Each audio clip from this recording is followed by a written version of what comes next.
অপপ্ৰঞ্চৰ পৰা এই প্ৰপঞ্চ মানে মায়াময় সংসাৰলৈ নামি অহা অৱস্থাটোকে অৱতাৰবাদ বুলি কয়। এই অৱতাৰ তেওঁ প্ৰধানকৈ চাৰিটা ৰূপত লয়। পূৰ্ণ অৱতাৰ, অংশ অৱতাৰ, কলা অৱতাৰ, বিভূতি অৱতাৰ। যেতিয়া 100 ভাগৰ 100 মহিমাযুক্ত হৈ পৃথিৱীলৈ আহিব লগা হয় তাক কয় পূৰ্ণ অৱতাৰ। যেতিয়া 4 ভাগৰ 1 অংশ মহিমাযুক্ত হৈ আহে তাক কয় অংশ অৱতাৰ। আৰু যেতিয়া 16 ভাগৰ 1 অংশ মহিমাযুক্ত হৈ আহে তাক কয় কলা অৱতাৰ। আৰু যেতিয়া 100 ভাগৰ 1 অংশ মহিমাযুক্ত হৈ আহে তাক কয় বিভূতি অৱতাৰ।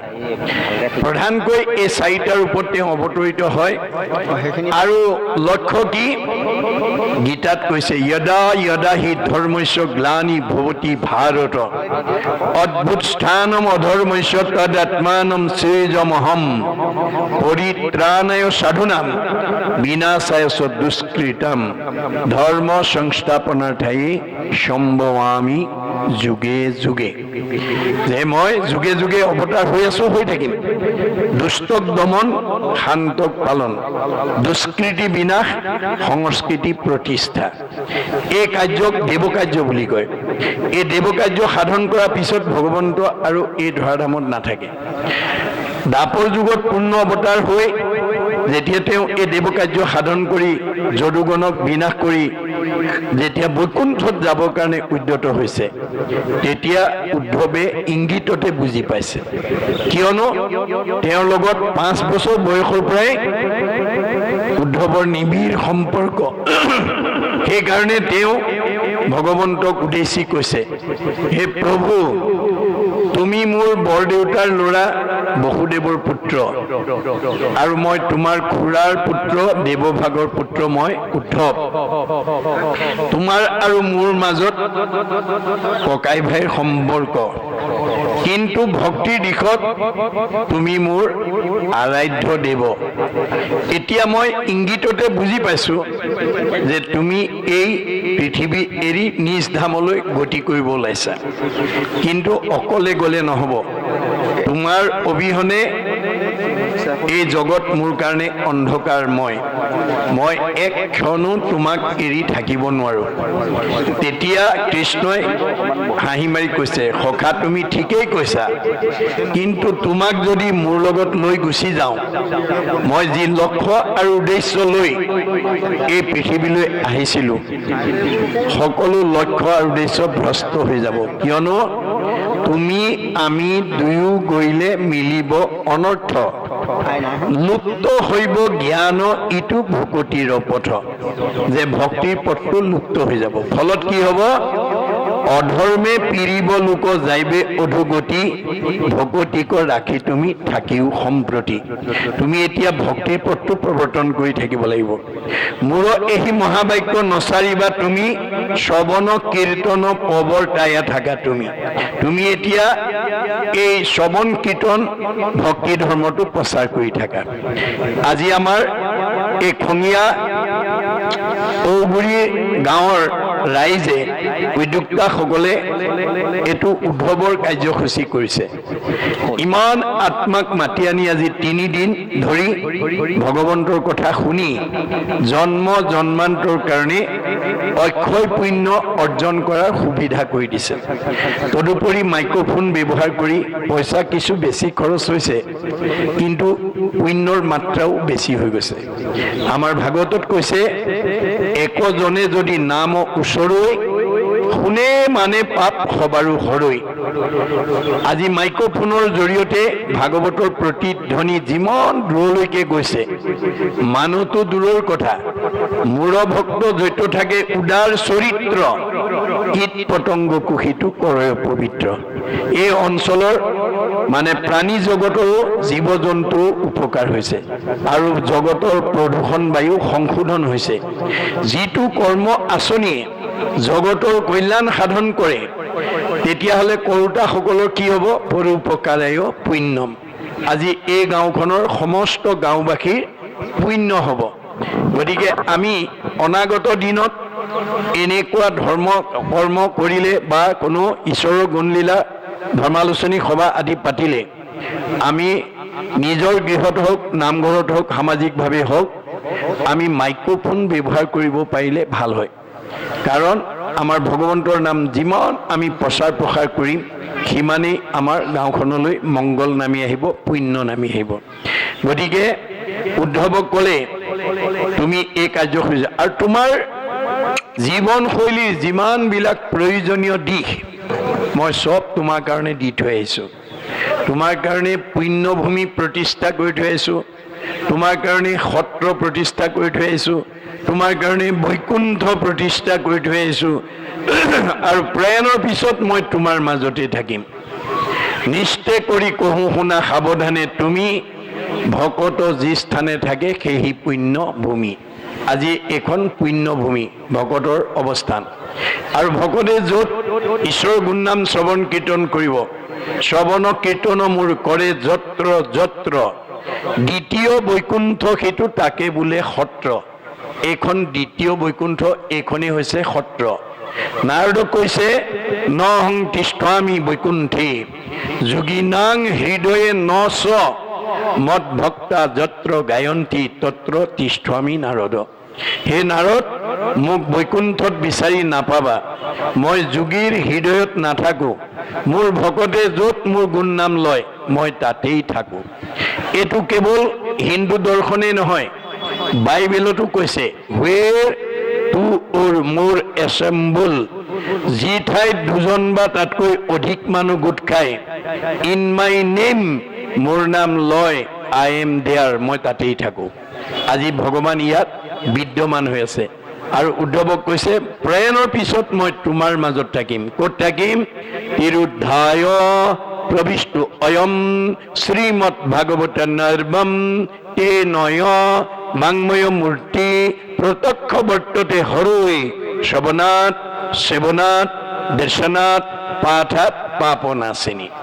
মই প্ৰয়াণৰ পিছত শব্দ ব্ৰহ্ম বাক্য ব্ৰহ্মৰূপে ভাগৱতত থাকিম। সেই ভাগৱত যদি সেৱা কৰিব পাৰা, সেই ভাগৱত যদি দৰ্শন কৰিব পাৰা, সেই ভাগৱত যদি শুনিব পাৰা আৰু সেই ভাগৱত যদি পঢ়িব পাৰা, তোমাৰ চব পাপ মই নাইকিয়া কৰি দিম। মই ধৰি পাৰিম। কি পাপ নাইকিয়া কৰিব? পাপ আমি দেখুৱাই দিয়া বস্তু নহয়, আমাৰ মনৰ কিছুমান বেয়া গুণৰ সমষ্টি। দাৰ্শনিক পণ্ডিতৰ অভিমত কুবুদ্ধি, অসৎ চিন্তা, অসৎ ভাৱনা, অসৎ পৰিকল্পনা, কুসংস্কাৰ, অন্ধবিশ্বাস, মনৰ সংকীৰ্ণতা, কুপৰম্পৰা, এই বেয়া ভাৱবিলাক যাৰ মনত থাকিব তাৰ চিন্তা কৰ্মবিলাক বেয়া হ'ব। গতিকে এই পাপ ভাৱবিলাক আমি ভাগৱত শুনাৰ লগে লগে ই নাইকিয়া হৈ যাব। ভিদ্যতে হৃদয় গ্ৰন্থি ছিদ্যতে সৰ্বসংশয়, এই সকলোবিলাক নাইকিয়া হৈ যাব। সেইকাৰণে আমি ভাগৱত শুনিবৰ কাৰণে, পঢ়িবৰ কাৰণে আমি সদায় চেষ্টা কৰিব লাগিব, যত্ন কৰিব লাগিব। গতিকে সমস্ত বেদ বেদান্তৰ সাৰ হৈছে ভাগৱত। গতিকে ভাগৱততে জীৱনশৈলীৰ সকলো দিশ অন্তৰ্নিহিত হৈ আছে। এইবিলাক মাত্ৰ একোটা একোটা কাহিনী, উপকাহিনীৰ মাজেদি আমাক দেখুৱাই আছে। পৰীক্ষিতে শুকক কৰা প্ৰশ্নৰ জৰিয়তে আমাক দেখুৱাইছে যে আমি কিবা এটা মানুহক প্ৰশ্ন কৰোঁতে বা এটা কিবা কওঁতে আমি সাৱধান হ'ব লাগিব, যাতে মোৰ প্ৰশ্নটো শুনিলে যাতে আনৰ উপকাৰ হয়, মই কৰা প্ৰশ্নটোৱে যাতে আনৰ উপকাৰ কৰিব পাৰে, মই কোৱা কথাটোৱে যাতে আনৰ উপকাৰ কৰিব লাগে। কেতিয়াও অপকাৰ কৰা কথা ক'ব নালাগিব, কেতিয়াও আনৰ অমংগল হোৱা প্ৰশ্ন আদি কৰিব নালাগিব। সেইকাৰণে তেওঁক কৈছে যে সুধিলাহা কথা ইটো পৰম গুপুত, তুমি বৰ গুপুত প্ৰশ্ন কৰিলা। সৃষ্টি স্থিতি লয় মাধৱৰ মুখ্য লীলা, আপোনো তৰিলা তুমি আনকো তাৰিলা। গতিকে এই সৃষ্টি স্থিতি প্ৰলয় হৈছে মাধৱৰ গুণলীলা। এইবিলাক যেতিয়া আমি শুনিম, এইবিলাক যেতিয়া আমি পঢ়িম, তেতিয়াহ'লে আমাৰ কি হ'ব? পাপবিলাক নাশ হৈ যাব, পাপ নাশ হৈ যাব। গতিকে এতিয়া তুমি এই প্ৰশ্নৰ জৰিয়তে তুমি নিজেও তৰিলা আৰু জগতকো তাৰিলা। কৃষ্ণৰ চৰণে তুমি পৰম ভকত, যদ্যপি জানিতে হোৱা আপুনি শকত। তুমি যদিও ভকত হিচাপে সকলো জানা, তথাপিও তুমি পুনৰ জানিবৰ কাৰণে বা আনৰ উপকাৰ কাৰণে এই প্ৰশ্ন কৰিছা। তথাপিও পুছিলা লোকৰ উপকাৰে। পৰীক্ষিতে জানে, কিন্তু আনৰ উপকাৰ হ'বৰ কাৰণে আমি প্ৰশ্নটো তেওঁ কৰিছে। আপুনিও কেতিয়াবা দেখিছে যে লগৰ বন্ধু বান্ধৱেই হওক বা কোনো এখন সমাজেই হওক, কোনো এটা অনুষ্ঠান প্ৰতিষ্ঠান বিপদগামী হৈছে, তেতিয়া আপুনি তাক শুদ্ধ পথলৈ আনিবৰ কাৰণে প্ৰয়োজন হ'লে প্ৰশ্ন উত্থাপন কৰি যাতে তেওঁলোকৰ ভুলবিলাক আমি সংশোধন কৰি দিব পাৰোঁ, অনুষ্ঠানটো যাতে আমি সজীৱ কৰি ৰাখিব পাৰোঁ, তাৰ কাৰণে আমি গুৰুত্ব দিব লাগিব। আমি কেতিয়াও ভাঙোনমুখী চিন্তা কৰিব নালাগিব। আমি সদায় কনষ্ট্ৰাকটিভ গঠনমুখী চিন্তাত আমাক ভগৱানে দিয়া প্ৰতিভাবিলাক আমি প্ৰয়োগ কৰিব লাগিব। গতিকে আমাক ভগৱন্তই সকলোকে দমগুণ দিছে। কোনোবাই প্ৰয়োগ কৰি ভগৱানৰ পৰা সুখ আৰু শান্তিত আছে, আৰু কোনোবাই প্ৰয়োগ কৰিব নাজানি দুখ বেদনাত ভুগিছে। তাৰ কাৰণে ভগৱন্ত দায়ী নহয়। উদ্ধৱক কৈছে, মই দমগুণ চবকে দি থৈ আহিছোঁ। কৰ্ণে শুনা কৃষ্ণ কথা, মুখে বোলা ৰাম, যিটো হস্ত দুই মাত্ৰ, মূৰে কৰে কাম, মূৰৰ উপচিন্তনত মনে কৰে শ্ৰম, জানিবা উদ্ধৱ বন্ধু তাকে বোলে দম। এই দম গুণটো আমাৰ প্ৰত্যেককে দিছে। আমি কাণেৰে ৰাতিপুৱা শুই উঠাৰ পৰা গধূলা হোৱালৈকে ঈশ্বৰৰ কথা শুনিব লাগে, মুখেৰে ঈশ্বৰৰ কথা ক'ব লাগে, ভৰিকেইটা ঈশ্বৰ ঠাইলৈ যাব লাগে, আৰু হাতকেইখনে ঈশ্বৰ কৰ্ম কৰিব লাগে। মই আৰম্ভণিটো কৈছোঁ, আকৌ প্ৰসংগত কৈছোঁ, আপোনালোকৰ এইখন গাঁৱৰ যুৱক যুৱতী আই বাপৰ এই 3টা দিনত অক্ষয় পুণ্য অৰ্জন কৰা এটা সৌভাগ্য আহিছে। গতিকে ভগৱন্ত স্বৰূপ ভক্তসকলৰ সেৱা শুশ্ৰূষা যাতে নিখুঁতভাৱে আপোনালোকে কৰিব পাৰে, তাৰ কাৰণে প্ৰত্যেকেই শাৰীৰিক মানসিক বৌদ্ধিক আৰ্থিকভাৱে যদি অকণমান ত্যাগ কৰি এটা খোজ দিব পাৰে, তাৰ প্ৰতিটো খোজৰ মূল্য হ'ব পদে পদে অশ্বমেধ ফলং প্ৰাপ্নোতি নিত্যস্য। ধন সকলোৱে উপাৰ্জন কৰিছে, কিন্তু ব্যৱহাৰ কৰিব নজনাৰ কাৰণে বহুতে ধনৰ কাৰণেই নিজৰ জীৱনটো বিসৰ্জন দিব লগা হৈছে। সেইকাৰণে গীতাত অৰ্জুনক পৰশলেৰে কৈছে, শুনা ধনঞ্জয়, ধন নহ'লে কাৰ্য নিশিজয়।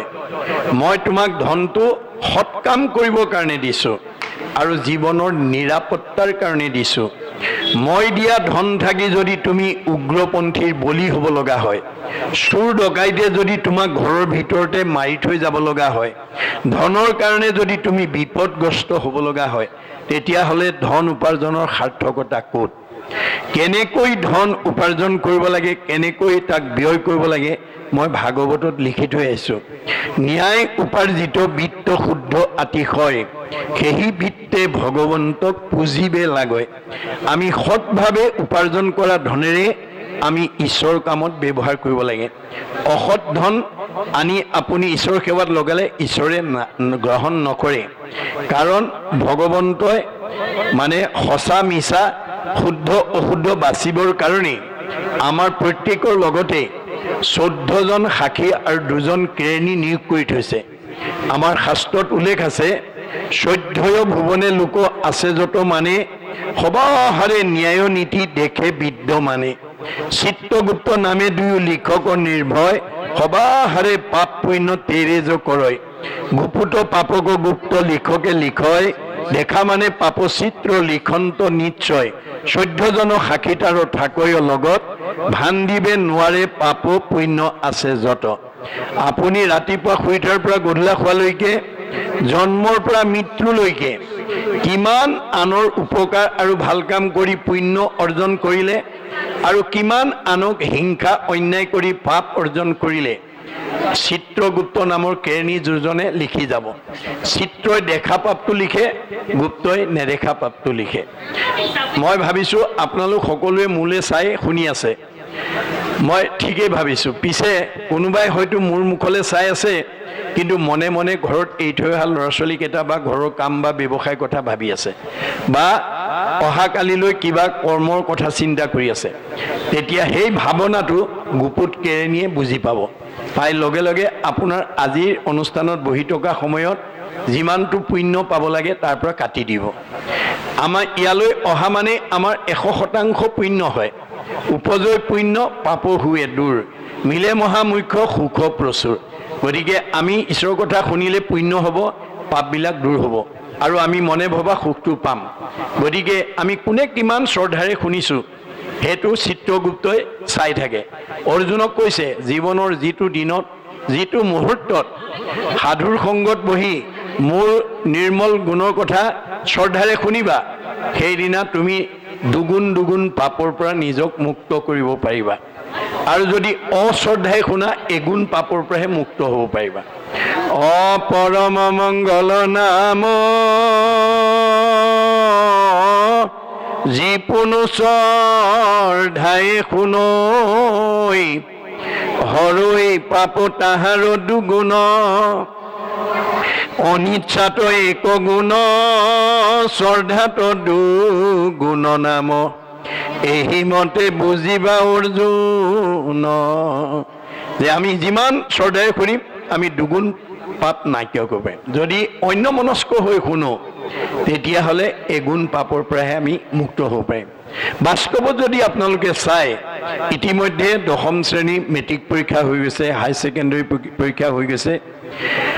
একেখন স্কুলৰে 10ম মানৰ ছাত্ৰ, একেকেইজন মাষ্টৰে পঢ়োৱা একেখন প্ৰশ্নৰে উত্তৰ লিখি ফলাফল বেলেগ বেলেগ।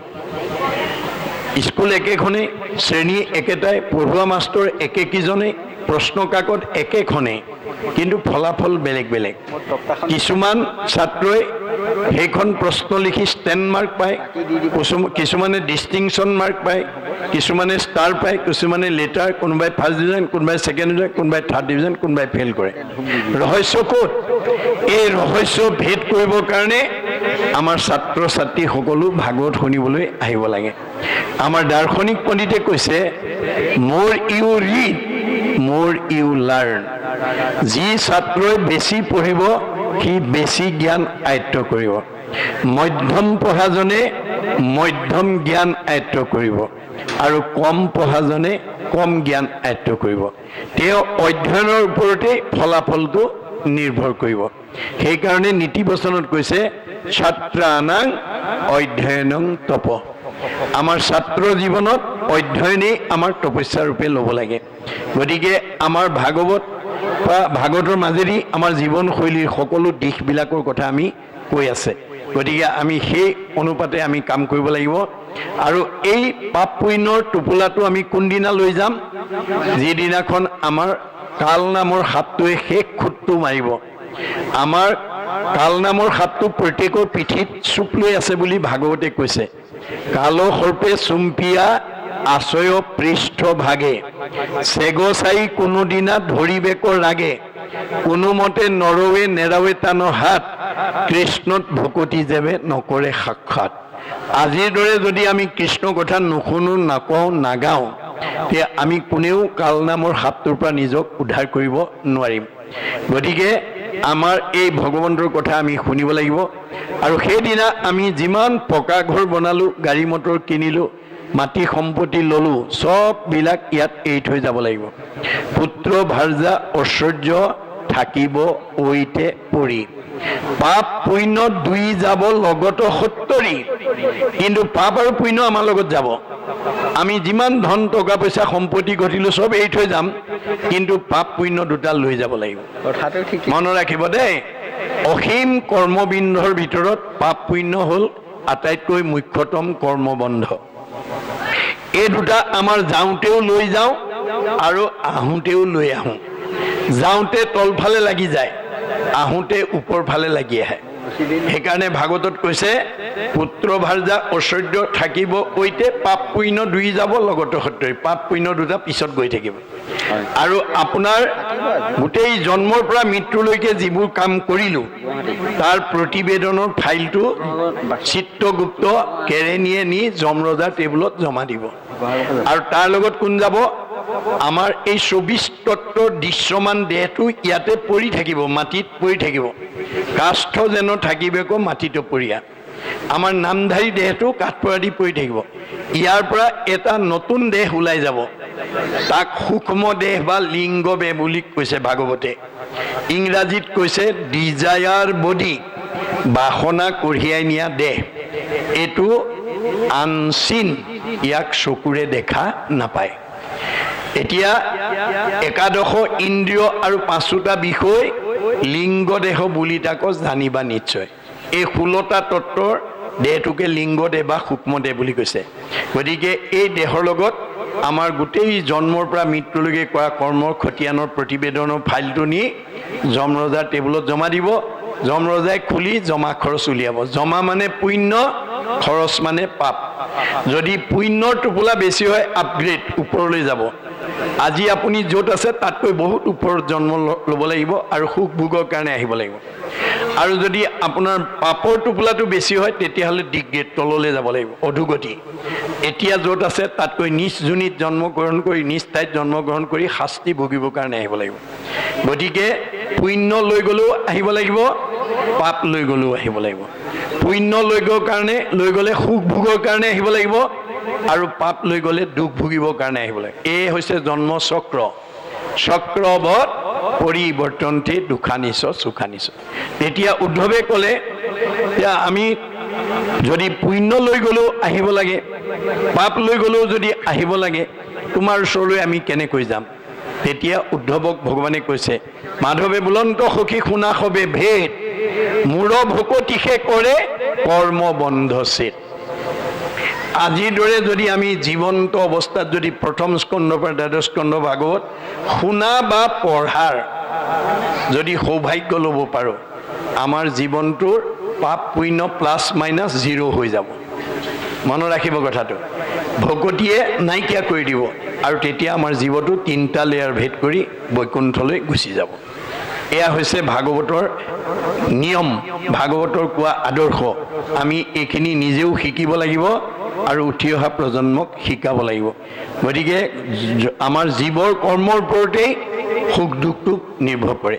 কৰে শুভ কৰ্ম গুণৰ ইচ্ছাই, কৰ্মফলে জীৱে সুখ দুখ পায়।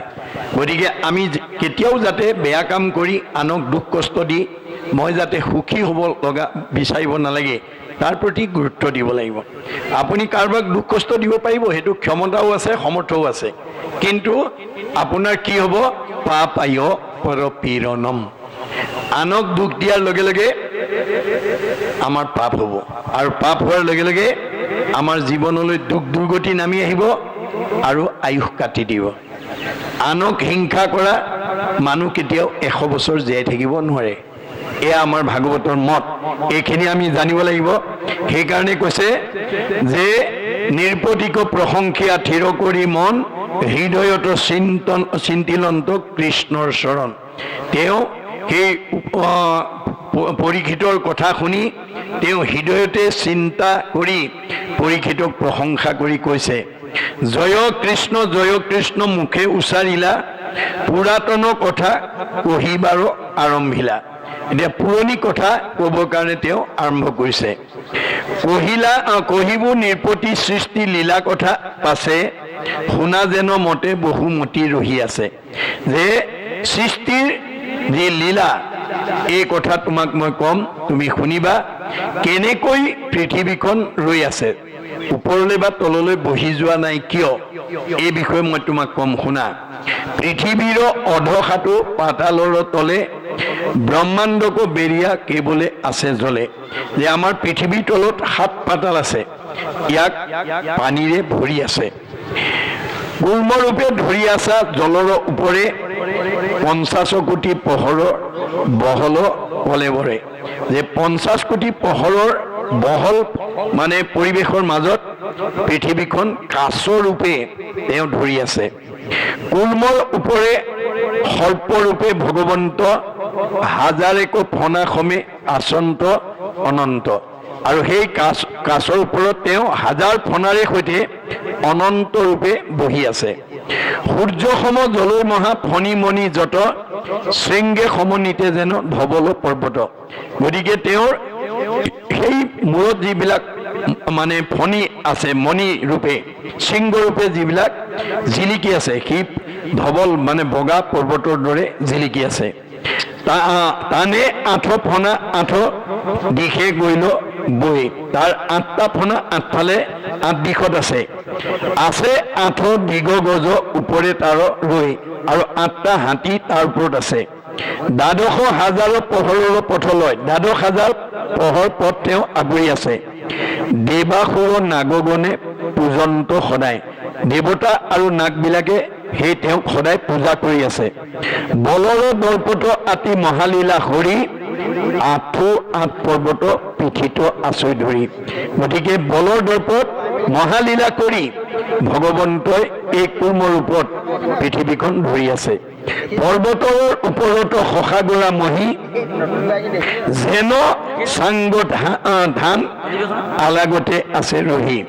যে পৰ্বতৰ ওপৰত শশাগৰা মহি পৃথিৱী আছে, আৰু চাঙৰ ওপৰত যেনেকৈ ধান আলাগতে থাকে তেনেকৈ তেওঁ ধৰি আছে। যি দিশৰ দিগগজ লৰাৱে নিজক কাই, সি দিশৰ পৰা জানা ভূমিকম্প হয়।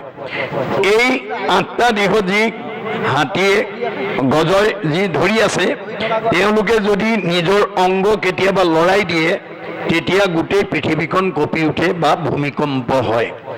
এইখিনিকে আমাক সৃষ্টিৰ পাতনিৰ সম্পৰ্কত ক'লে। ইয়াৰ পৰৱৰ্তী পদে আমাক কি ক'ব আমি আকৌ পুনৰ পদবন্ধে আলোচনা কৰিম।